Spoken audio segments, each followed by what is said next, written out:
Thank you all again so much for joining us this morning. My name is Ashley Cooper. I am a staff researcher at the Center for Work and Democracy. I'm excited to introduce our panelists today. Our panel title is Organizational Innovation Beyond Cooperatives. With us today we have Jerry Davis, an Associate Dean for Business and Impact, Gilbert and Ruth Whitaker, Professor of Business Administration, Professor of Management and Organizations at the University of Michigan, Mike McCarthy, Director of Undergraduate Studies and Associate Professor at Marquette University, and John Ahlquist, Professor and Associate Dean in the School of Global Policy and Strategy, and Adjunct Professor in the Department of Political Science at the University of California, San Diego.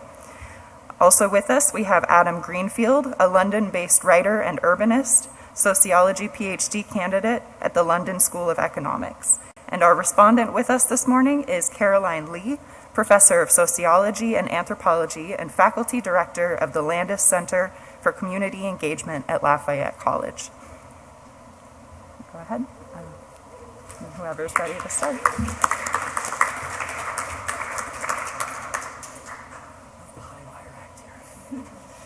Good morning, everybody. How are you doing? I bring you greetings from Detroit, land of UAW victories, and earlier this month, the right to work law, which was repealed last year, finally came off the books on February 13th. So I feel like Michigan is a story of hope that democracy can actually work. Hold that in mind. So those are the hopeful things that I want to start off with. I'm now going to say this crazy shaggy dog story about the organization of industry that I hope is going to lay out some of the potential building materials for more democratic enterprises. So I swear we're going to get there in the end, but the path itself is going to be winding and a little bit crazy. So be not afraid of what you're about to see.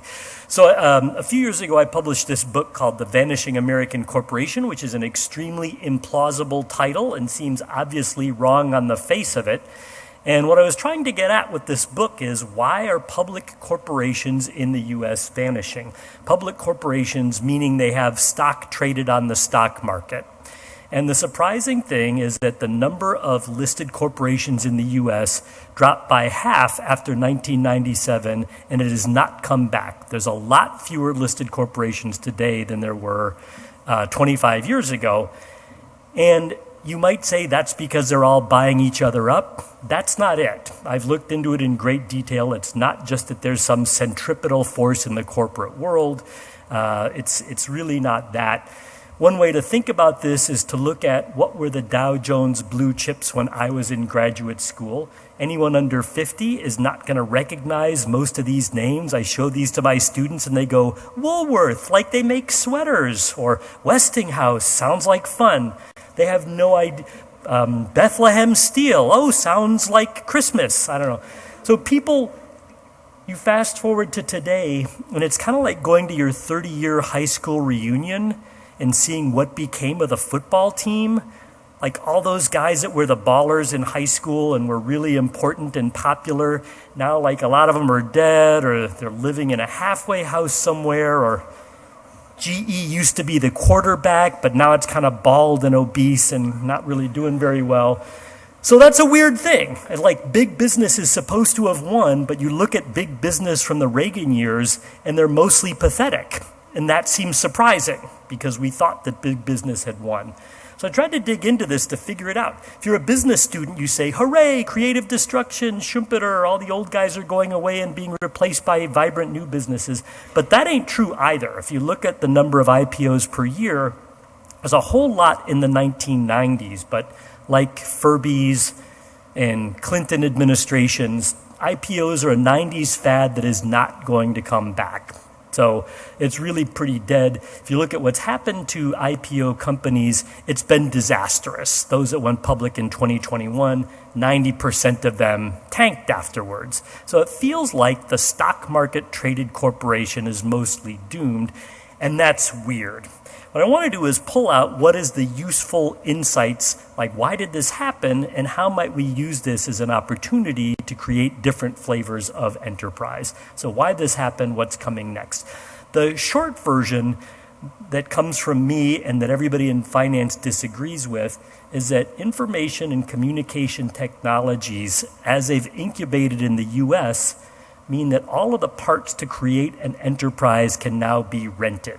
So think like somebody that wants to start a business today. Just imagine you wanted to start some new enterprise.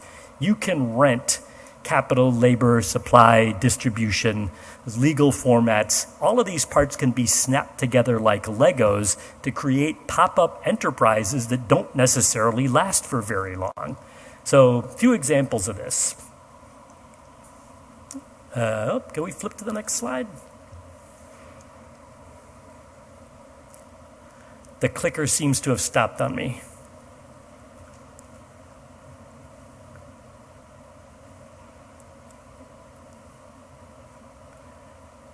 There we go. Okay. Example for you. The best-selling brand of television in 2007 in the US is called Vizio, greatly beating Samsung and Sony, which has been in the business forever. Vizio is really cheap, as you can see on Amazon. They achieved this with 196 employees in Irvine, California. They just rented out supply and distribution channels and had almost no employees and no tangible assets. Instant Pot, the greatest innovation of the 21st century that has changed my life. Vegetarians, holla, this thing is amazing. The guy that started this did it for $350,000 of his own money, found a vendor on Alibaba to make this thing, and fulfillment by Amazon to distribute it, and created a $300 million product category with 50 employees in Ottawa. So the American dream lives in Ottawa. If you go to Amazon, and if you have a Microsoft Surface like me, every month the power supply breaks and you have to buy a new one. If you go and search, you find there's 380 different vendors selling this identical product. So anybody seems to be able to start one of these small businesses and list it on Amazon. Take one that we use every day, Zoom, 300 million customers a day. But they don't actually have any servers of their own. They rent space from Amazon and Oracle, and they only have 7,200 employees in the world, which is about 2% of the size of Home Depot. So almost no employees and no assets, yet a giant corporation in some sense. Your reasonable responsibility, yeah, that's true for gimmicky crap that you can buy on Amazon, but it surely wouldn't apply in heavy industries like, say, autos. I told you I'm from Detroit. This is the Ford Rouge plant. Both my grandfathers were welders at this plant in 1940, which is when this picture was taken. Totally vertically integrated, 100,000 employees, arsenal of democracy. This was what a car company was supposed to look like. If you fast forward to today, the Ford River Rouge plant assembles F-150 pickup trucks, including the F-150 Lightning, which is Ford's electric vehicle. One of the competitors to the F-150 is from a company called Fisker, an electric pickup truck that has this extendable cab bed that looks pretty cool and is not really expensive. So Fisker, you might not have heard of them, but you will. What's interesting about them, if you want to see the auto industry's real disruptor, ignore Tesla, look at Fisker. The CEO says, we are not going to do our own manufacturing. It would be stupid for any EV startup to make a brand new factory. Why would you build a car factory when there's already a bunch of them out there? Instead, they have... Is that me? Instead, they have two vendors. First, Magna International of Canada. Second, Foxconn, the people that assemble the iPhone, are going to be building their cars for them. If you go to their 10K, you discover that Fisker has 850 employees in the world and 3 cars on the market. As the kids say, what?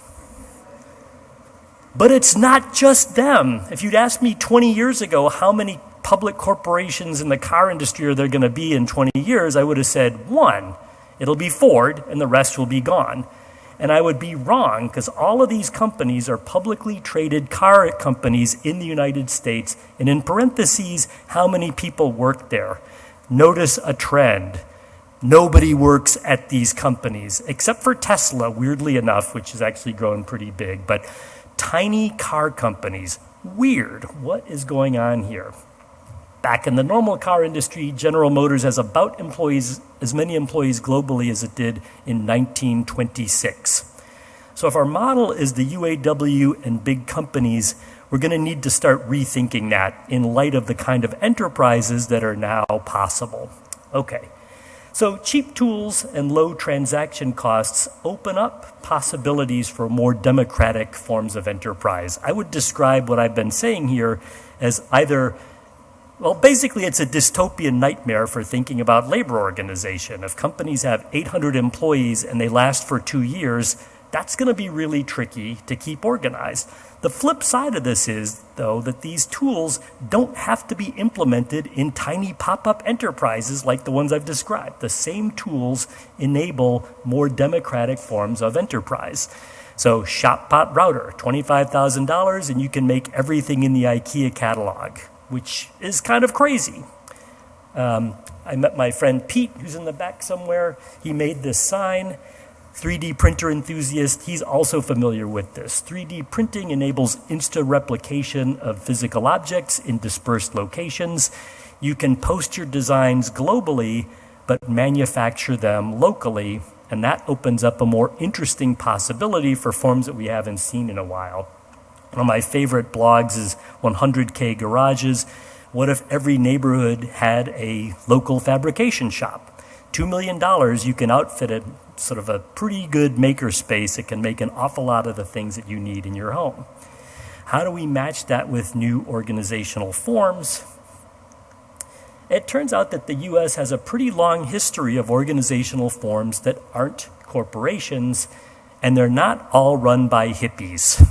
Normally, if you say co-op, people think food co-op, cement floor, and granola in bulk. The U.S. has a surprising variety of forms going back in history. Who knew that Ace Hardware was a retail co-op? I mean, you all did, but most people do not. Everybody knows about Land O'Lakes. Consumer co-ops, I'm a little more iffy on. Mutuals, though. Vanguard, the largest shareholder of 350 of America's 1,000 largest corporations, is not a for-profit corporation. It's organized as a mutual. So if you go back and read Imperialism, the Highest Form of Capitalism, you'd think, this is weird that a financial institution that's a mutual is the largest shareholder in corporate America. That could open some interesting possibilities not to be explored right here. But we've got a history of organizational forms to match these new technologies. Cheap tools, low transaction costs. We can create new flavors of enterprise. We have examples, of course, that are familiar, like Wikipedia and Linux and software. But that basic model is now jumping the tracks into tangible businesses. Up and Go being a nice example in New York. Cleaning services you can feel good about. A platform-based cooperative. Here's an example of the way the technology can enable this. I've gotten to know Eric Foreman a little bit, one of the founders of Drivers Co-op in New York. And he was describing how the business came about. And he said, when we first bought our knockoff version of Uber's software, it cost $6,000. And they just bought it online from a vendor in India. Didn't work great, but it got them going. They now have a version that costs $10,000, and it runs the whole business. $10,000 to make an Uber competitor, that's pretty dope. That seems to open up some really interesting possibilities. I haven't ridden it, I can't speak to it, but they have a lovely Kickstarter campaign where they're trying to create a custom version that could then be franchised so that it doesn't just have to live in New York. So reasonably optimistic about that. In Detroit, we have a beer co-op. So a bunch of different micro labels use the same brewing equipment. We have a food co-op where they have commercial kitchens licensed by the state so that you can run your food business out of the farmer's market, get things straight from the farm, manufacture food and distribute it. And of course, we have a bunch of new legal forms like certified B corporations. So I'm reasonably optimistic that we've got the tools available. We don't want to be too nostalgic about old ways of doing things. It's not going to be the Rouge plant. It's going to be something that looks different, but I think that's a form of optimism. So, okay, thank you.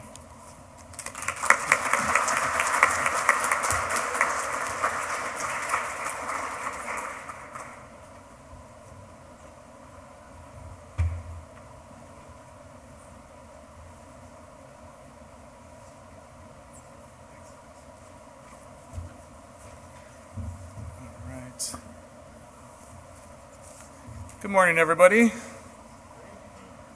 Okay, there we go.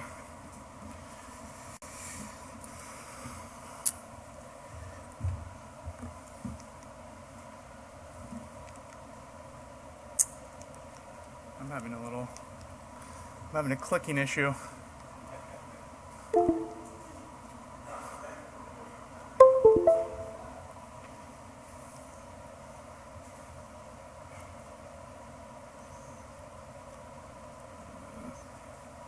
Should I?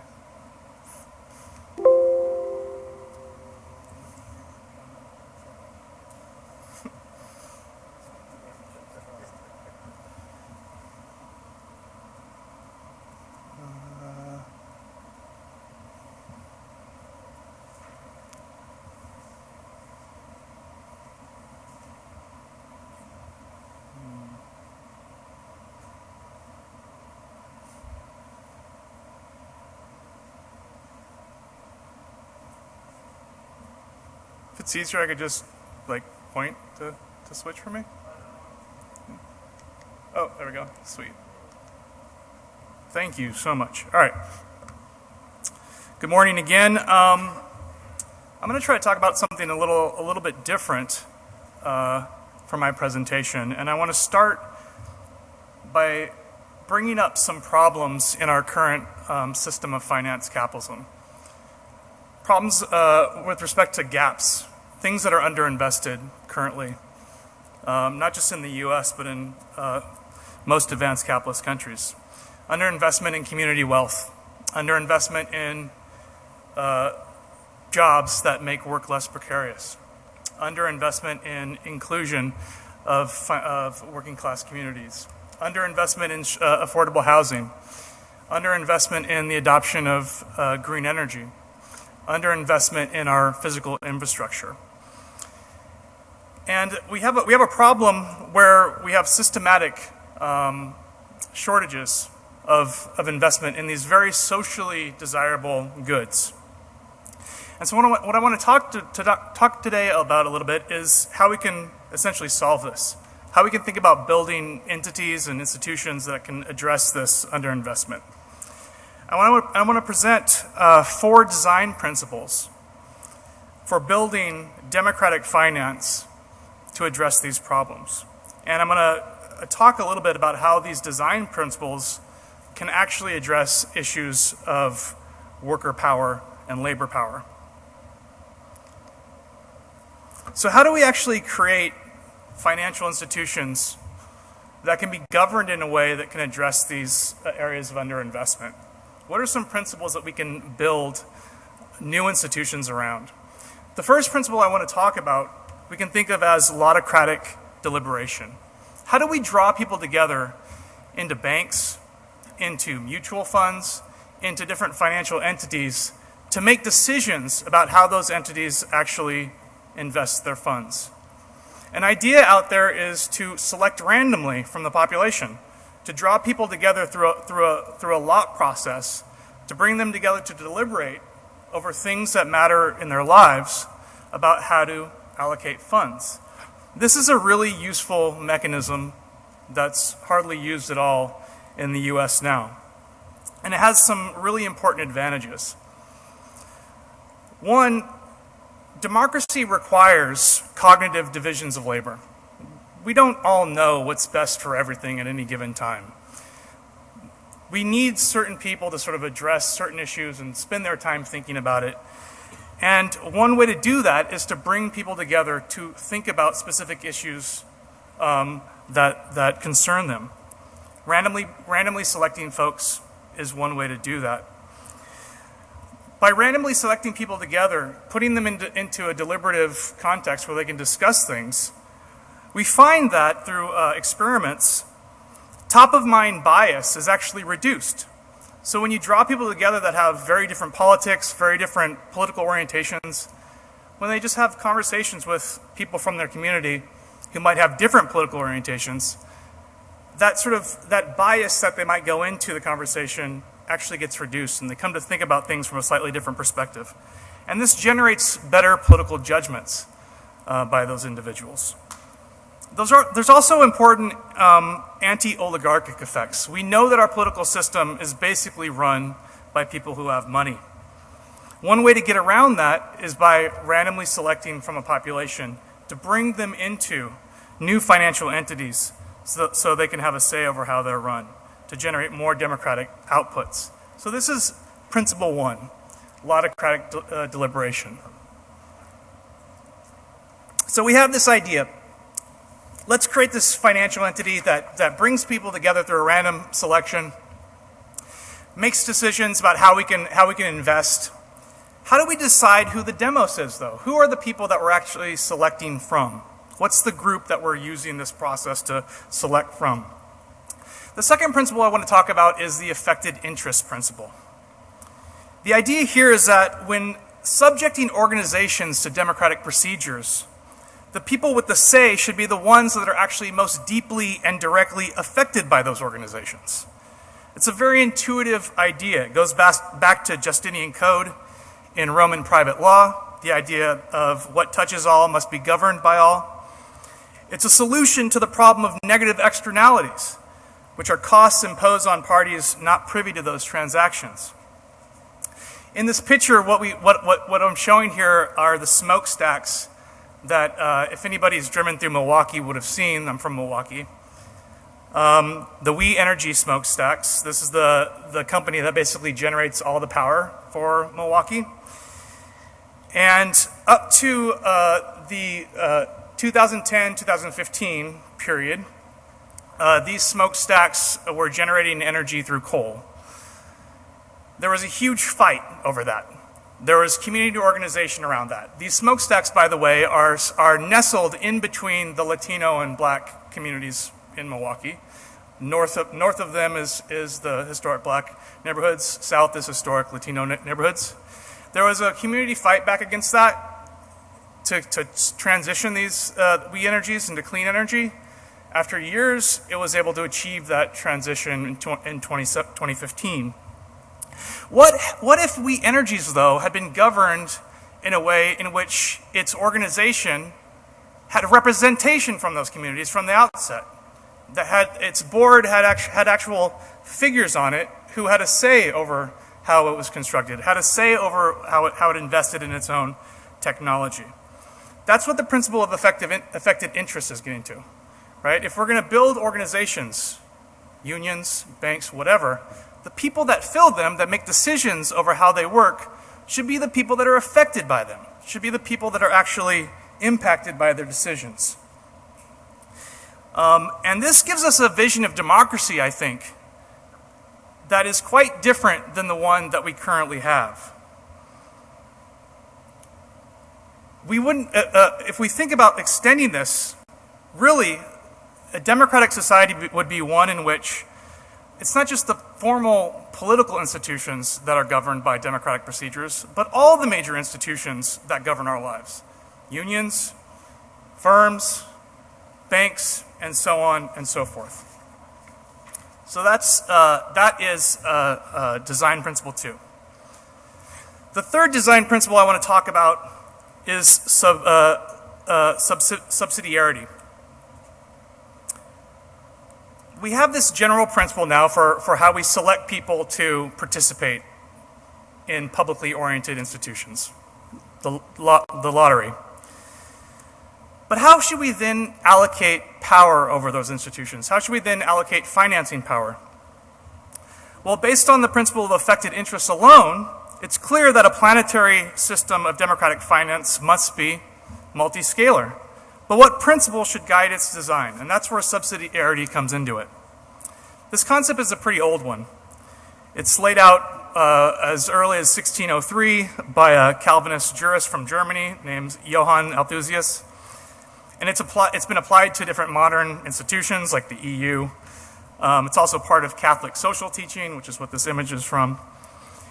It's a pretty simple principle. It basically says that authority over particular issues should be allocated to the scale most effective for that particular issue.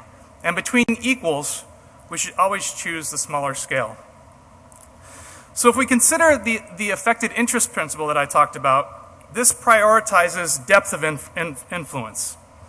For instance, to be truly effective at mitigating climate change, if we were to think about how we might create a democratic green bank, it might need to be a planetary bank that thinks about how to allocate finance on a global scale.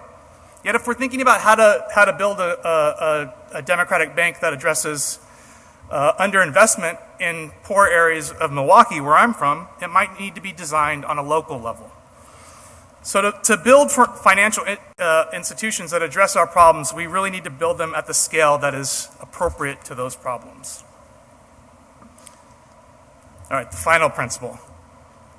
Sorry for my political theory talk here. The final principle I want to talk about is the idea of agonism.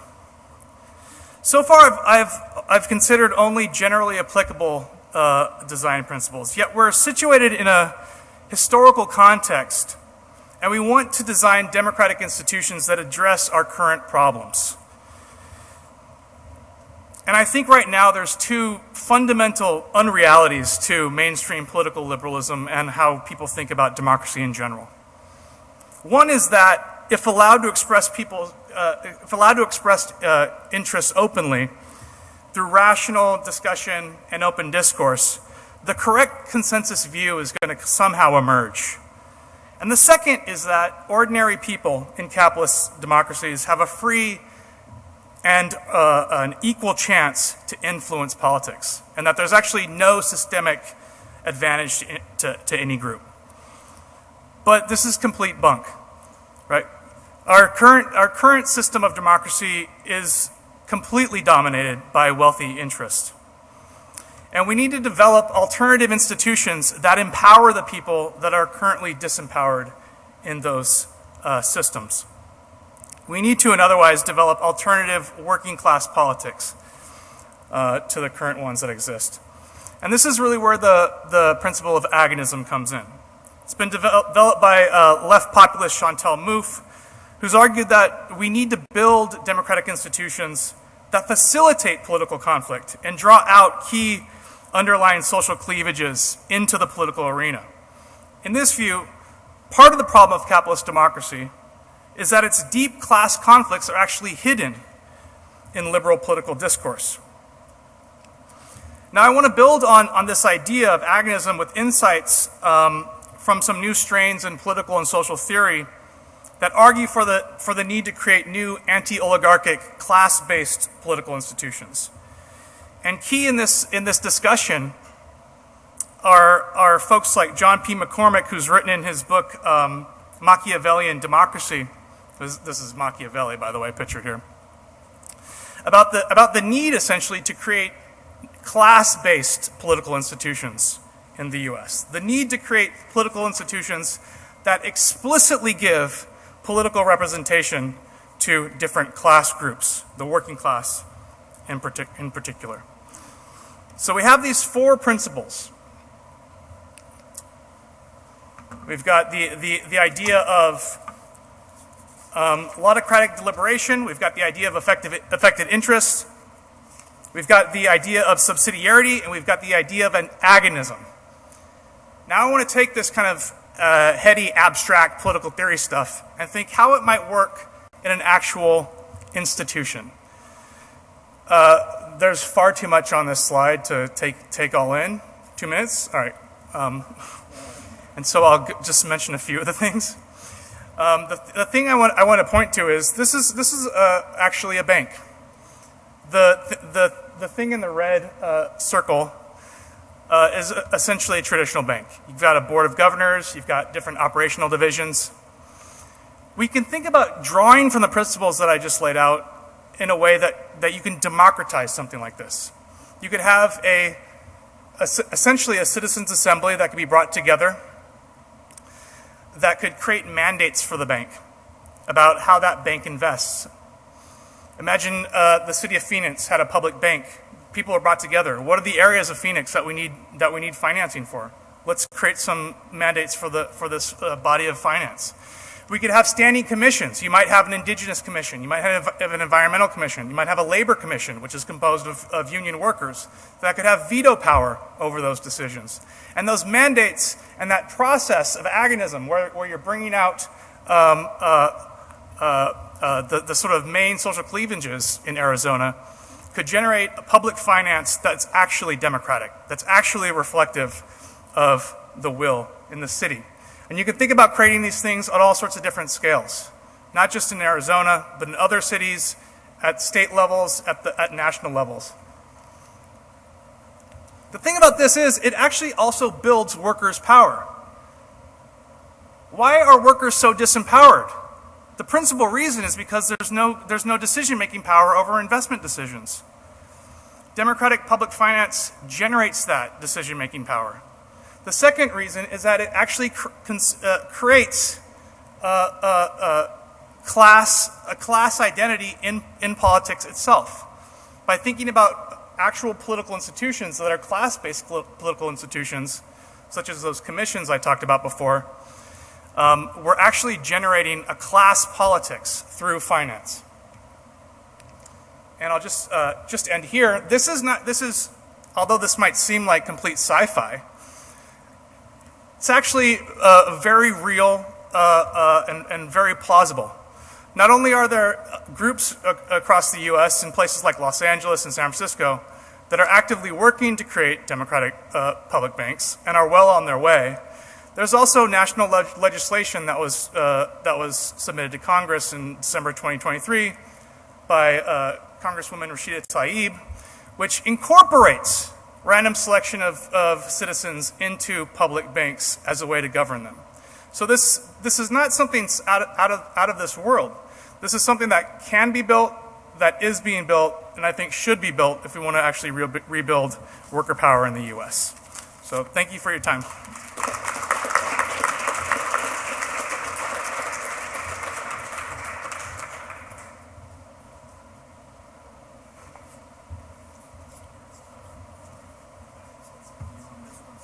Okay, great. Awesome. Well, good morning. Thank you. I'm really pleased to be here. My name is John Ahlquist. Greetings from San Diego, and thrilled to have been invited to come and talk to you today. And I'm also thrilled about this particular project because, unlike Jerry's talk, rather than at the end of the book, this is coming at the beginning. So this is some early stuff that I have a bunch of questions about. So I'm going to tell you what I know, but I'm excited to have conversations with each of you, or any of you, especially outside of academia, to tell me what you know or what you think about what I'm finding here, because it's something at least that hasn't really been studied or looked at. And there are these things called employee hardship funds. So if you're like me, you don't know what these are. I'm going to blow through some of these slides here to highlight what they are, to provide you the opportunity to, at least in your head, start asking a bunch of questions you want to know more about. And then I'm going to tell you about an initial study I've done, which is surveying workers at one particular firm, in this case it's the Home Depot, that has one of these programs, to learn about what workers know, what they think about these things, and what effects they might be having on the workforce. Okay? So just to preview what I'm going to highlight, that at this one firm, these programs people know about them. Workers at the Home Depot know about this program, but their understanding about what they are and how they function seems to be at least somewhat thin. They don't seem to have any effect on workers' financial security, which is ostensibly the reason why these programs have been built. But they do appear to have some effects on how workers experience their jobs, both with each other. It seems to increase their stated loyalty or connection to their coworkers, but also their loyalty and connection to their employer. It also seems to have some interesting effects on their willingness to support unionization. And that's particularly interesting at a firm like the Home Depot that is notoriously anti-union firm, but that has also experienced some recent organizing drives. So let me tell you what these are so you can ask some questions. So employee hardship funds, I discovered them through some other research a couple years ago. I find them to be a very strange kind of post-industrial mashup of old school worker mutual aid funds on the one hand and old school employer welfare capitalism on the other in this kind of contemporary environment that Jerry described for us a moment ago. So in these situations, you have a fund that is organized by an employer, not by the workers themselves. It's organized as a tax-advantaged 501c3. It takes in direct donations that are often and pretty much always solicited from the workers themselves into a fund. It then pays out grants, and the amounts can vary anywhere from $1,500, sometimes up to $10,000, to workers who experience upheavals in their lives that are unexpected. Home burns down, major illness in the family, death in the family for burial expenses. So the kinds of things, if you know old worker mutual aid funds, this is why they were built back in the 19th century. It's kind of that all over again, only built and controlled by the employer. They've been around in some cases for at least 20, 25 years. And if you have any questions about how they're run, how big the grants are, who's eligible for them, I have all these same questions. I've been looking into them. The short answer is, best as I can tell, is it varies tremendously across firms, employers, and funds, and over time. So we're trying to learn more about that. But we know almost nothing. So what we know, at least as far as I can tell, is kind of what I've been able to dig up with some intrepid graduate students at UC San Diego. So I'm interested in them partly because from a social science perspective, these are like theoretical curiosities. They sound like mutual aid funds that, as we've known for a long time, were the precursors to labor unions that eventually grew up in the early 20th century and in the middle of the 20th century became what we know and have inherited today. And these are just two examples, one from 19th century pre-Civil War New Orleans that focused on workers that were both enslaved and recently freed black workers and Creole workers in New Orleans, and then also lots of recent immigrants, especially and most famously from Central and Eastern Europe in the late 19th and early 20th century. Welfare capitalism, for those of you who've not experienced it or not studied it, was started around the same time, and some of it was very paternalistic, entrepreneurs, big industrialists trying to do the right thing in their minds by their workforce, but they also had a very clear mission of avoiding unionization and union entanglements in this kind of pre-1930s period. And so this is the famous city of Pullman, built by Pullman, of the rail car fame, also of the Pullman strike fame. And so that's kind of where the inspiration that's coming here. I'm not going to go through this, but I just want to highlight that there's a bunch of reasons to think why that these types of programs could have a variety of different types of effects on workers themselves. In particular, there's some really interesting work coming out of management and sociology and economics that is highlighting increasingly how economic precarity hurts workers' performance as workers, which is not all that surprising. But the fact that it's been documented, and increasingly so, makes it salient to managers and owners of firms. We also have some really interesting work documenting how CSR, corporate social responsibility initiatives, they're typically viewed as either just corporate charity or free publicity to consumers or investors for corporations, also affects workers and how they perform their jobs, including worker retention and worker effort on the job. I'm most interested, and I came at this project as the idea being that these programs seem like they could also be part of a union avoidance strategy as well, very much drawing on that old school welfare capitalism approach. So how big are these? What do we know? Well, I can tell you there is a cottage industry of they're organized as nonprofits that basically manage these programs on behalf of large corporations. So one of them is this thing, the Employee Assistance Foundation. This is just from their website. This is just the first, 25 firms alphabetically that they have worked with in managing these types of firms. Some of these might be ones you've never heard of. Some of them might be ones you recognize very quickly. It's been growing pretty dramatically since COVID in particular. So this is that same organization reporting the number of firms that they are working with over time. And you can see right now they're reporting over 400 different clients. And we've been able to document separate from them over 350 different firms that have these types of programs now. Okay, why might they be relevant? Well, this is the picture of unionization in the United States over time. Long-term secular decline in unionization that pretty much nothing has been able to arrest over this period of time. And recent uptick in union militants and union organizing that we're all very familiar with.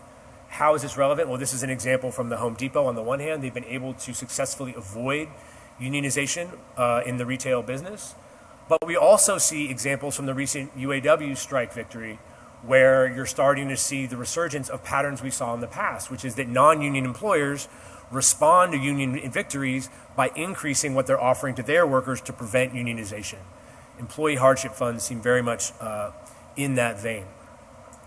So let me tell you what I'm going to try to answer or talk about today in the context of one specific firm. I can tell you if you're curious why I chose it, but it's the Home Depot, so you know.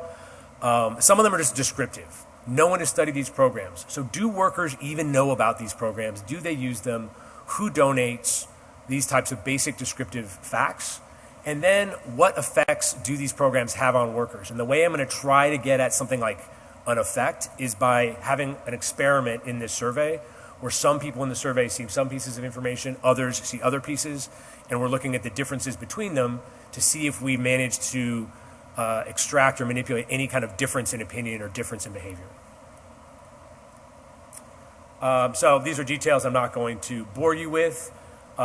The real quick thing I will say is it's very, very difficult to survey workers at a specific firm in the United States unless you happen to be working at that firm in management. So the way we try to get around this in a way that's affordable, given our resources, is using social media. So it turns out all the social media platforms know where you work, or they think they do. And you can buy ads that target people based on where social media platforms think they work. So that's what we did. We said, do you work at the Home Depot? And if you do, you can take this survey. Maybe you can win an iPad. So we got well over 500 completed surveys this way at a price we can afford, and that's what we're going to be building on. All right, so let me just mention a couple things here. The first one is we're going to be talking about awareness, and we measured it a couple different ways. So the people that saw the experimental treatments where they're telling them about this program, we're not going to ask them if they know about the program because we're going to tell them about it. So the people that didn't see any information, we're going to ask them directly, do you know about this program? We also ask everybody in the survey, give them a list. Here's a series of benefits or programs you might have at your job at the Home Depot. Which ones do you have access to? One of them is a line that says a program where you can donate and there are emergency cash grants for workers. All right. So people who checked that box correctly, we're going to count them as being aware of this program. So what do we find? Just real quick, in terms of awareness and engagement, it's widespread in this sample, but it's thin. So we're saying roughly 60% of workers in this sample seem to have some knowledge of the existence of this program. But depending on how you ask them, we get a lot of errors in how people respond to this, and we're interpreting that as widespread awareness, but it's not clear, deep understanding of what the program is and how it works. Over half say they know someone who's gotten a grant through this program. I think that's very, very high. 20%, approximately a fifth, say they have applied for a grant. 12% say they have received a grant, and almost 3/4 say they've donated at some point. Now, the Home Depot is very aggressive in trying to solicit donations from its workforce. I can talk to you about that, but that's not actually that surprising, even though it is quite high. So let me tell you about this experiment we ran and what we found, because I think this is what I want to close on. So we randomly gave people in the survey one of three situations. The control group saw nothing at all.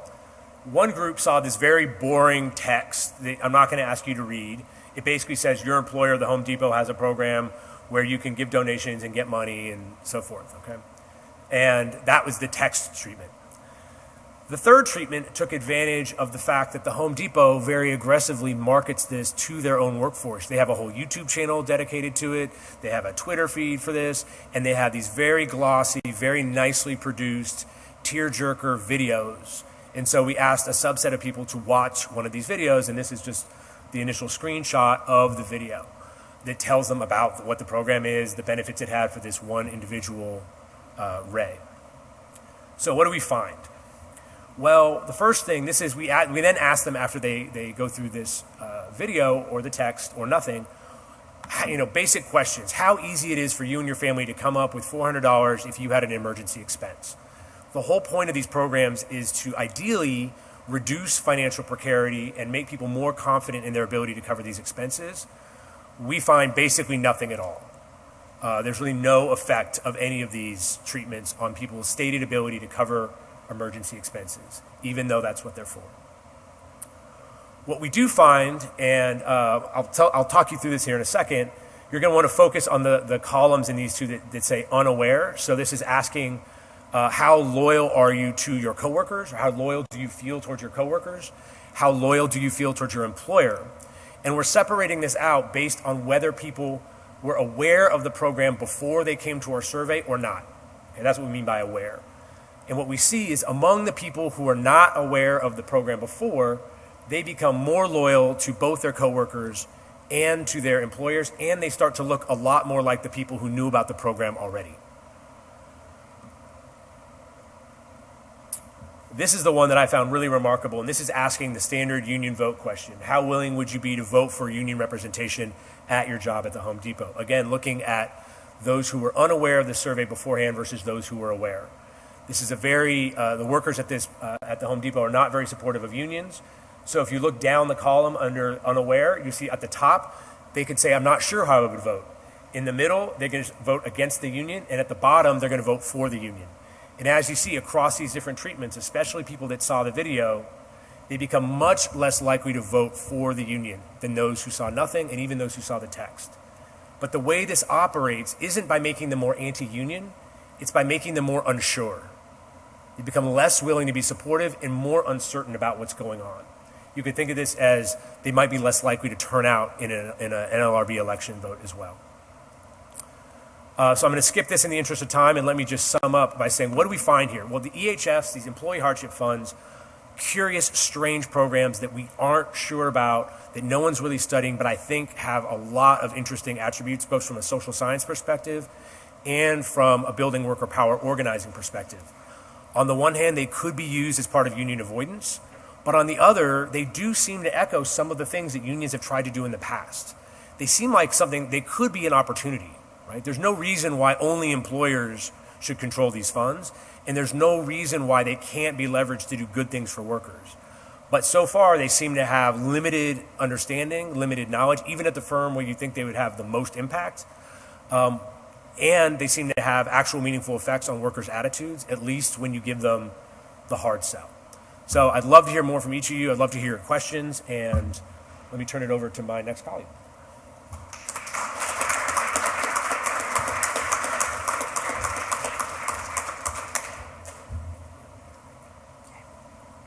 Good morning.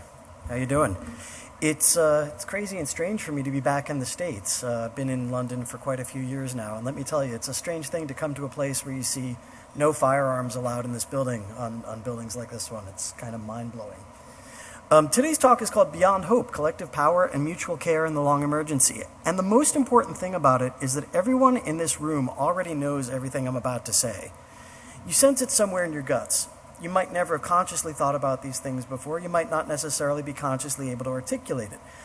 Nevertheless, there is a spirit in the air. There's a sense, a zeitgeist, something out there that I think we're all liminally aware of and beginning to be able to articulate in terms that are meaningful to ourselves and relevant to the communities we work in. And one of those is that the way that we organize ourselves in cities is the received way that cities are given to us. Isn't really working out really well. We start with the real megacities, the actually existing megacities on planet Earth, which are entrained now in fantasies of unlimited growth. You've all heard the cliche that the only thing in nature that grows without limit is the cancer cell. This is the logic of late-stage capitalism. This is the logic of the city under late-stage capitalism. And the fusion of the ways in which we've been given to organize ourselves in cities and this logic of unlimited growth gives rise to something that I think of as the standard issue urban future, a manifold in which we go about our business as citizens and residents of cities, guided from above by automated commerce, automated security, automated mobility, automated socialization. Everything in our lives is now brought to us by the intercession of some algorithm. We exist below the API.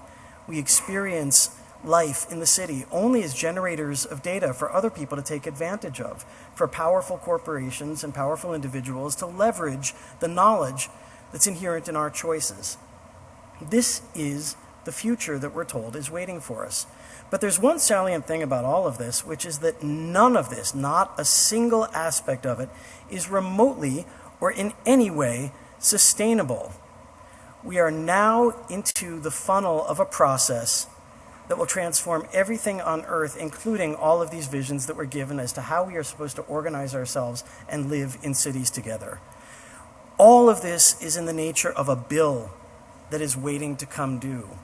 We've already burned the carbon that has been released to the atmosphere, that has transformed the potential of the atmosphere, so that even if we stopped what we're doing right now and we decarbonized all of our activities, everything that we've already done will heat the atmosphere for the next 100 years to come. Everything that we've done is now, we've set up the consequences that we're about to reap. And the trouble with this for people like us who actually happen to care about other human beings is that the consequences are unevenly distributed. They fold back against the most vulnerable people on Earth far more than they fold back against the people who are wealthy and able to seek some kind of shelter and cobble themselves together some kind of protection from the storm. So the wager that I'm making here is not that big heat is coming. And it's not that billions of people will experience effects directly and for themselves. Those are already certainties. Those are already priced into the futures that we've been given. The wager that I'm offering you is that the combined direct and indirect consequences of global heating will in fairly short order exceed the capacity of what we are pleased to think of as our planetary civilization to contain them. And I don't simply mean, in this instance, global heating. I mean the transgression of other Earth system thresholds. I mean things like dying oceans and depleted soil fertility, and all of the human circumstances that give rise to, like mass population movement, resource wars, what I think of as consensus decay, especially now as underwritten by so-called artificial intelligence. The sense that we have that we don't even any longer occupy the same fundamental grounding reality as our neighbors. And above all, the specter of state failure. So when you take all of these things together, what you have is the mother of all disruptions. And again, folded back against the bodies that are least able to bear it. This is already our reality. And when I say in short order, I mean fairly quickly. I mean sometime in the next 10 to 15 years. But with each summer that we experience under this new set of conditions, it feels a little bit closer. This is already our world now. This is our world in which the long-standing disinvestment in our common lives and in our common infrastructures already means that the world is beginning to crumble around us, and it can no longer stand up against the depredations of the storms that we've brought into being. And when you add on top of that consensus decay, this indeed is our world now. I think of this set of conditions all together, laminated layer upon layer upon layer, as the long emergency. So that standard issue urban future, my friends, is already a thing of the past. There will be no escape from it. There will be no transcendence. There will be no rescue. We are thrown back on our own devices, and we need to figure out urgently what the hell we're going to do about all of this if we're going to survive with dignity and justice and potential and the opportunity to thrive together in the world that we've made for ourselves. So instead, I'd like to suggest that instead of that standard issue urban future, which is really quite boring and fairly dull and laminated of terrible, terrible ideas, let's start somewhere else. Let's start with a way of thinking about urban life together that is designed from the bottom up for complexity, contingency, stress, and adaptation, that is based on what I think of as technologies of permanent recourse. When I say a technology of permanent recourse, it means something that's always available to us whatever else happens, something that is robust to all of the changes that are occurring in the background. The primary technology of permanent recourse that I'd like to recommend to you is our ability to be together, to listen to one another, to speak our truths, and to be emotionally present for one another's truths. That is the technology that I fundamentally believe that we're going to build the future on. but I think also that this gives rise to a way of being in the world that I think of as becoming resourceful, always learning to scan the environments around us for the opportunities it offers, to take use of the resources that we find, and to build together common, just, dignified, decent futures with them. In order to understand what I meant by this, I had to go back and learn from people. Who is it on Earth? Who knows the storm best? And I went back and I looked at some specific communities, some specific groups of people who had dealt with massive disruption, with the permanent emergency in their lives. And the very first group of people that I went back to look at was the Black Panthers and the Black Panther survival programs as they existed on Earth between 1969 and the closure of the Oakland Community School finally in 1985. The Black Panthers had an array, a very extensive array of programs. You all know all of this, but these programs were a people's food program, a breakfast program for school children, there were medical clinics, there were schools. It was a very extensive array of services that were meant to support the people in their quest to survive in an environment that was fundamentally hostile to them. But the idea was to underwrite survival pending liberation. You have to be sound in body and soul before you can fight for the revolution, before you can transform the circumstances of your own existence. You have to be restored to health. And that was the fundamental underlying logic beneath the Black Panthers programs. In our time, I also looked at projects like Common Ground in New Orleans following Hurricane Katrina, based on a logic of mutuality. It isn't simply that rescue was something that was delivered to people from above by FEMA or the Red Cross. Those organizations were completely incompetent in the face of the disaster. What Common Ground set out to achieve was a way in which people helped each other, and people helped themselves best by becoming involved in the project and learning how to help other people. This was mutuality, and it was based also on a sense of solidarity. The other thing that I looked at was the Greek solidarity networks following what is now called the crisis in Greece, the imposition on the Greek people of a fundamentally evil economic restructuring plan that decimated their economy and destroyed their national health system. The Greek people came together and built community clinics such that 30% of the Greek population ultimately was able to get health care provided through autonomous clinics that were stood up in their local districts. So from this, I take the virtues of mutuality, solidarity, survival until liberation. From Occupy Sandy in New York City following Hurricane Sandy, I got the notion of invitationality. It is not enough for one of these programs to be formally open. It is not enough for it to be on paper available to people. It has to go out and meet people where they are, to speak to them in their own language, and most importantly and above all, to listen to what they're saying about what they need. So in Occupy Sandy, we didn't go out with pre-existing health packages the way the Red Cross might and deliver them to people by charity. We would go out to the field and we would ask people, are you okay? Do you need any help? Do you need anything? And only then, and if asked, would Occupy Sandy prepare something for them. It also was evident in the way in which Occupy Sandy actively, fundamentally, and with respect invited people to be a part of this cause, just the way Common Ground had. Now, to greater or lesser degrees, all of these initiatives are democratically self-managed. They're based on the idea of the assembly, as it is here in Ahora, Madrid. So I looked also at a set of political circumstances at city scale and larger. I looked specifically at the rise of Spanish municipalism in the cities of Madrid and Barcelona. And I looked also at Rojava, where a non-state society of 4 million people was governed functionally by assemblies in each local village or commune. Again, for over 5 years, for millions of people under the pressure of a civil war and invasion from Turkey. So these were the people that taught me what it was to be and to become resourceful. But all of these situations, all of these contexts are in the nature of an emergent situation, something that's short-term, something that has a crisis aspect to it, and then maybe the crisis fades and ordinary life reasserts itself, and the logics and structures and systems of ordinary life reassert themselves. One thing that I've tried to argue with the notion of the long emergency, however, is that the emergency will never end. So what happens when the emergency becomes permanent?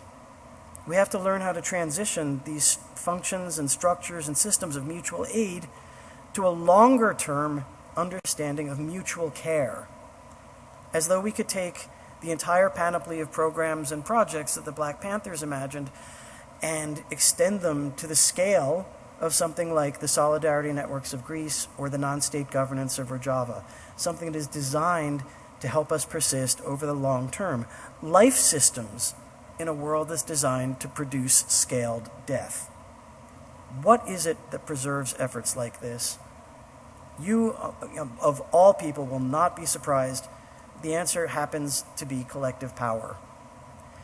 But not just collective power as it's currently practiced in the Assembly. We know that all kinds of functions and systems can be managed democratically, not merely at the local scale, but as we scale up to city neighborhoods and entire districts and entire even national scale projects. We know that these things can be managed democratically in a variety of ways using a variety of emergent techniques. They have limited relevance to our case, though, the case of the long emergency, because ultimately they have something in common, which is that they are talking shops. These are not necessarily assemblies with power over very much. They don't generate the kind of power that we're interested in. The kicker is that if we are to design democratically governed structures that are to persist throughout the long emergency, what we have to design are assemblies that actually have dispositive power over material resource. They actually have to be able to, in very concrete material terms, direct and allocate resource. That is what returns the assembly to itself. That's what makes the assembly something other than a self-satisfied talking shop. It's what makes it something other than a way of venting our frustrations with late capitalism and actually brings us back to ourselves as stewards of our own fortunes and of our own future. We have to create what the great anarchist novelist and visionary Ursula K. Le Guin called syndicates of initiative. We have to begin where we are. Materially, we need to build locally, and where we build at all, we need to do so of available materials that are found in the environment around us. We need to build structures and entire city neighborhoods at human scale, democratically in response to local need, on top of an ethos of repair, and as particularly in the Greek Solidarity Networks, adaptive reuse. These are all pharmacies and health clinics in Greece that have been repurposed out of existing domestic and commercial premises. We need to leverage the sunk carbon cost of large infrastructures. This is famously Torre David, a bank tower in Caracas, Venezuela, a 38-story high-rise that was abandoned by its owners when it was no longer thought to be profitable and was immediately squatted by about 700 families. So when I say leverage the sunk carbon costs of large structures, I do mean at every scale. We need to develop local competence over the technological infrastructures that bind our communities together and allow us to persist. We need to move supply chains back towards ourselves by producing more and more of what we need for our lives closer to home by ourselves. And I do not mean to say that this is entirely a Luddite activity. I do mean to grasp the opportunities and the potentials that are available to us in some of the technologies that we've already discussed this morning. But I think that it's best done so when these are lightweight technologies and what Ivan Illich would have called convivial technologies, technologies that tend to organize communities around them, technologies that tend to some degree to be self-explanatory and to be robust to the kind of tinkering that allows us to teach one another how to get in under the hood of these things, learn how they work, repair them, and make them for ourselves. This is ultimately going to be an architecture of distributed knowledge, underwriting an architecture of distributed power based always on what I've described as technologies of permanent recourse. A way of living in cities and living in communities that is adapted to the new real. So not this or this, but something much more like this and this, the Detroit Water Brigade providing people in Flint with drinkable water when their municipal water supply became toxic to their life, and this, of course, the prospect of democratic self-governance at local scale. All of these things together fused in an ethos of the real that allows us to enact the conditions of survival and to restore ourselves to ourselves, to make again a home for the human and a place to dwell upon the earth in a world that is rapidly absconding from our understanding, and remind ourselves indeed that another future is possible. Thank you very much for your time and attention.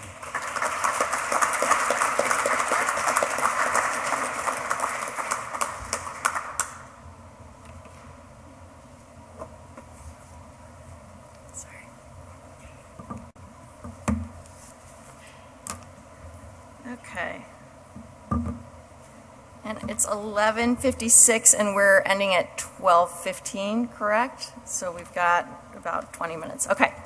So hi, I'm Caroline Lee. I'm joining you from Lafayette College, which is in Easton, Pennsylvania, which is in the Lehigh Valley, home of Bethlehem Steel, Dixie Cup Company, the Decline Now movement. I'm going to just contextualize. I'm going to respond to the different presentations, but I do want to sort of contextualize where I'm coming from. I have studied deliberative democracy, these kinds of alternative forms of assembly, and the ways that they have become professionalized and organized. So I very much am interested in alternative forms of organization and what happens to them over time, like Oneida, Amana, these kinds of things. I'm currently working on a project on community engagement in higher ed. And as part of that project, I'm looking at, I got really interested in these organizations that are not in higher ed, not, sort of formally organized by higher ed, et cetera, but independent organizations that are trying to mobilize young people for progressive change. And so this would be like Gen Z for Change, Olivia Juliana, you know the kinds of organizations I'm talking about, Next Gen America, Change Collective, which is sort of training young activists in Jackson, et cetera, to make change. And so I got interested in those organizations because I'm excited about them. I'm excited about alternatives, and I'm so excited to be at this conference, and even more excited once I heard these presentations, because I think they give us a lot to chew on. How are we to advance, and how is it phrased? Organizational innovation beyond cooperatives here. So, how are we to do that? Jerry gives us really better information about what's actually happening, a range of alternative organizations that are actually, organizations we know, but we may not know that they're alternatives, and that are paradoxically more successful than public corporations. Mike gives us design principles, including deliberation, including affected people, showing us that we have the tools to do this. We know how to do better decision making, and gives us examples like the public banks that have been created recently. John shows us employee hardship funds that have been really understudied as interesting in terms of their effects and sort of their unknown effects on labor organizing. And finally, Adam, paints the grim picture that we're all kind of in denial about, but on an everyday basis, but know in our hearts, and gives us examples of Black Panther programs, solidarity programs, mutual aid assemblies as ways to address our long emergency. So the questions I have here are, as you guys were talking, it made me think about this kind of narrative void that we have. I mean, I think that's one of the things that these examples have in common. And part of that is this consensus decay, but it's also just kind of a lack of imagination. A lack of awareness, and a lack of promoters, for lack of a better word. Who's going to promote alternative forms of organization? Do they actually need to be promoted? Who will promote the outcomes of deliberation? In the deliberative democracy cases that I studied, there were very successful cases of citizens' assemblies where the outcomes of those citizens' assemblies just never got integrated into policy, even though they were successful, right? And so, even when we have things like public banks, and I think here of like the Freedmen's Bank, you can have these catastrophic failures of really promising institutions, right? that have very long memories attached to them. So like when successful deliberation fails, you have people who remember that for a long time and are twice shy about joining again. John gives us the Employee Assistance Foundation as you know, and I want to speak to this as an organization that's promoting, right? That's behind the scenes kind of promoting and organizing these employee hardship funds. And, you know, I think of Lynn Spillman's work on trade associations, right? That there are these organizations kind of in the background that we don't pay much attention to that are doing a lot of work, right, for those public-facing organizations. So I'll get to that in a second. And then Adam, you know, is asking questions, really points us to how we need to have more robust narratives. I would say that the lessons, if I would be able to give some more coherent lessons if I did this like an hour from now. So talk to me at lunch.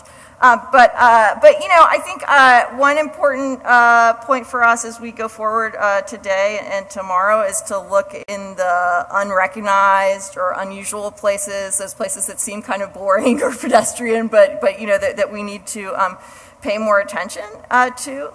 A really important theme is to recover those existing stories of activism, of mutual aid, et cetera. Like we're in a long emergency, but it is not necessarily a new emergency. I mean, I think that the sort of responses to crises in the past can really point the way towards what works. And as far as these presentations, I would urge us to sort of it's interesting to take these kinds of recipes and just sort of think about them more in terms of homebrew or something like that, of people converting those recipes into their own, you know, for these narratives to be robust and for people to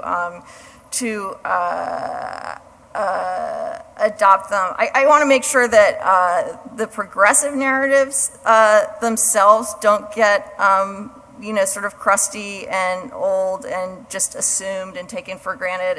And I would say that just, you know, one of the notable things about these organizations that I'm studying is they all have this real consensus about how organizing should be. It should be hyper-local. It should be very authentic. It should, you know, be long-term. It can't be episodic. It has to be deep and engaging place and things like that. You know, and I think, you know, in one way it's great that there's a consensus around what works. I also think that there's a danger of everyone getting to be too similar, right?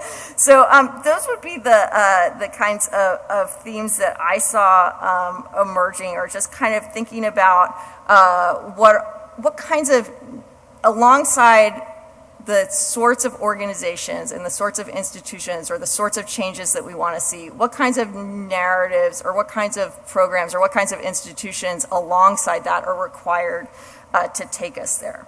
And so before we open it totally up for questions, I would love to hear you all just respond to each other's. If anyone on the panel had any, you know, sort of ideas that were sparked by someone else's presentation, to hear that. And then I would open it up and take a couple of questions from the audience. Anybody? You don't have to. Yeah. No? Okay, yeah, let's get to the audience, yeah.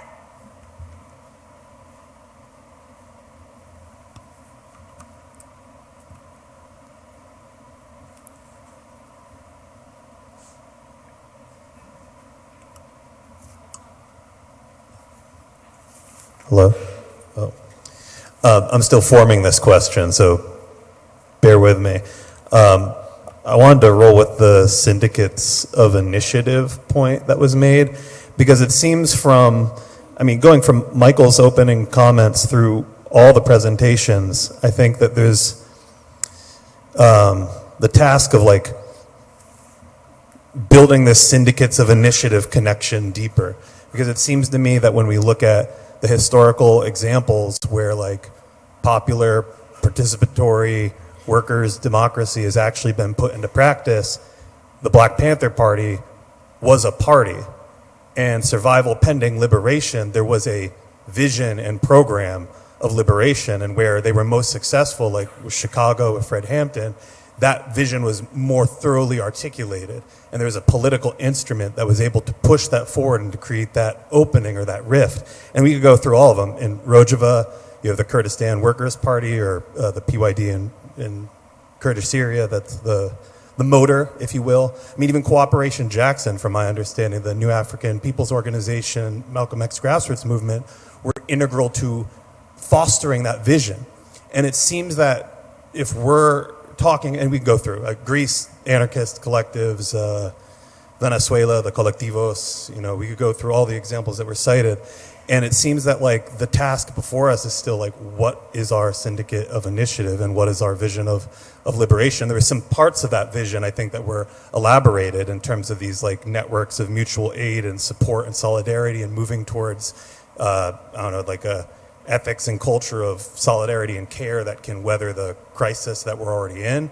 But it still seems like what is like, and I don't think there's one answer, but I'd be curious to hear further thoughts. Like what is like the political form that we need to be working on. So.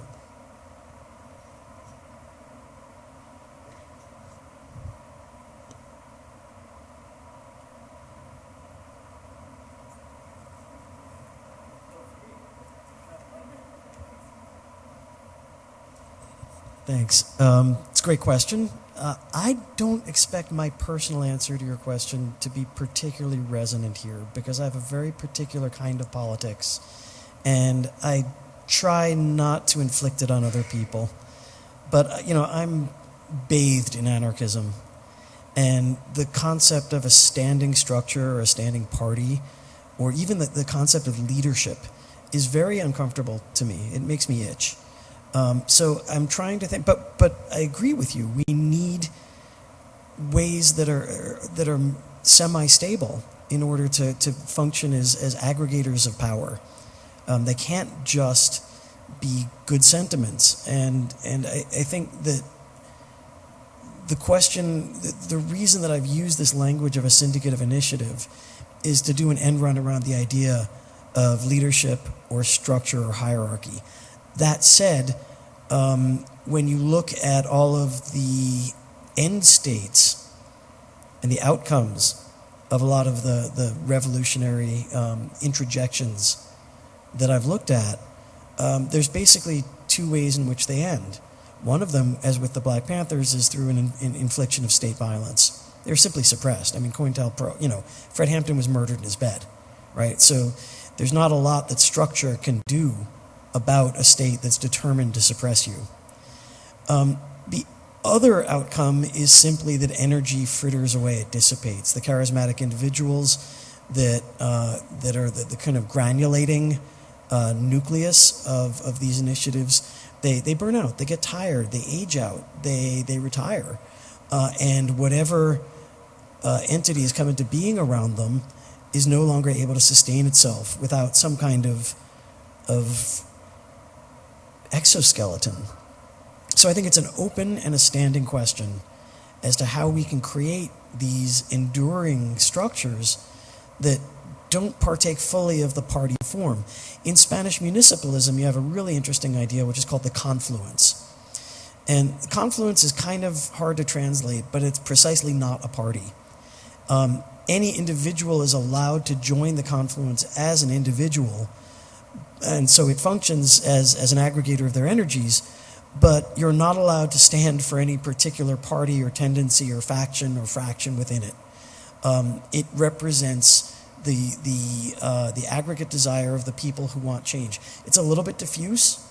It is not impossible that it gets captured, and we've seen that they have varying records of success. They went down to electoral defeat, for example, in Madrid. In Barcelona, they had a slightly better outcome.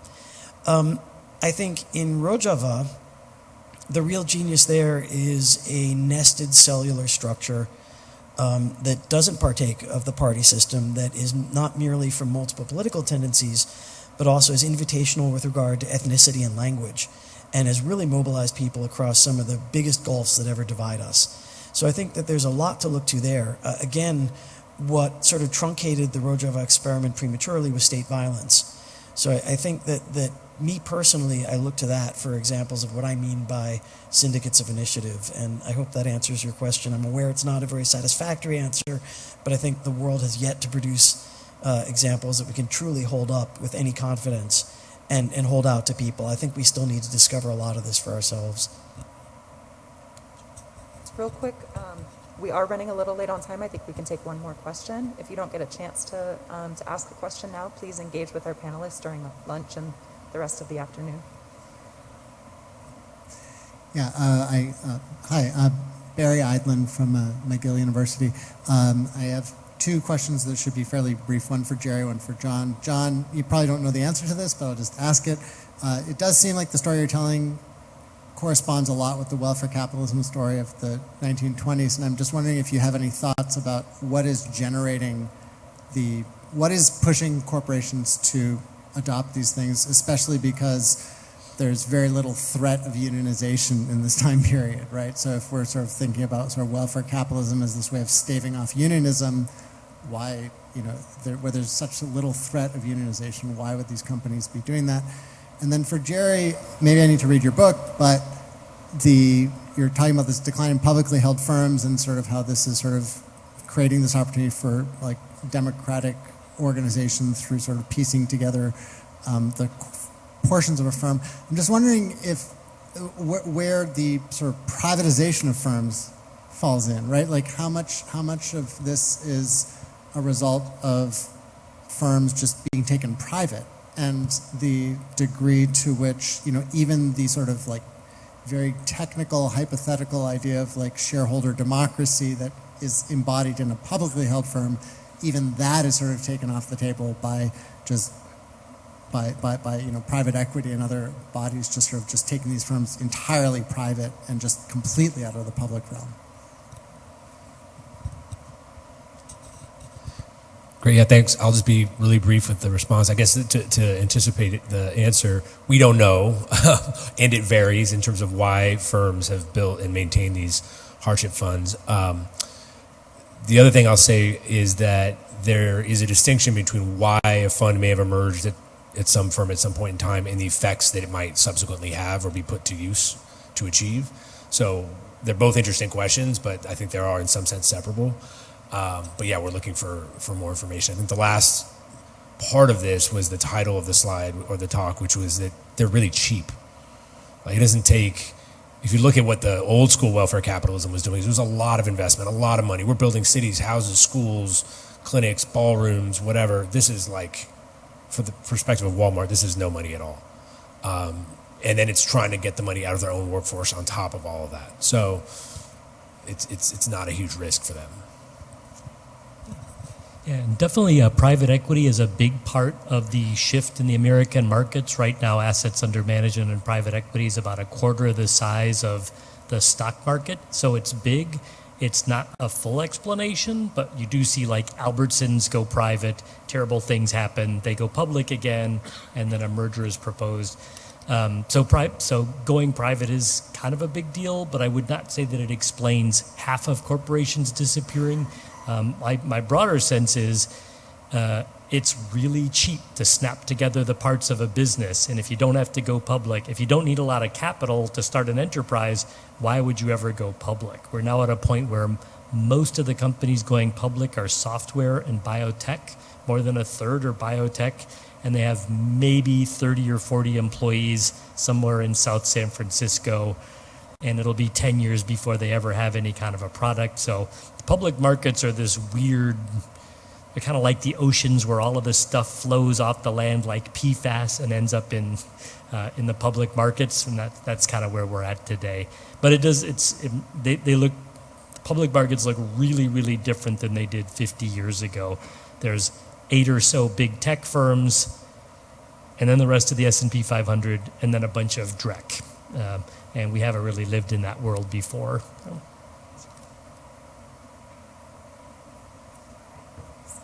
Okay. Okay, unfortunately, we need to wrap that up right now. Next on our schedule is lunch. Food is all set up out in the hallway. We have seating right in here in the ballroom. We're going to reconvene at 1:15 for a keynote from Kali Akuno and Matt Meyer on Jackson Rising Redux, Lessons on Building the Future from the Present. Please join me in thanking our panel this morning. Thank you.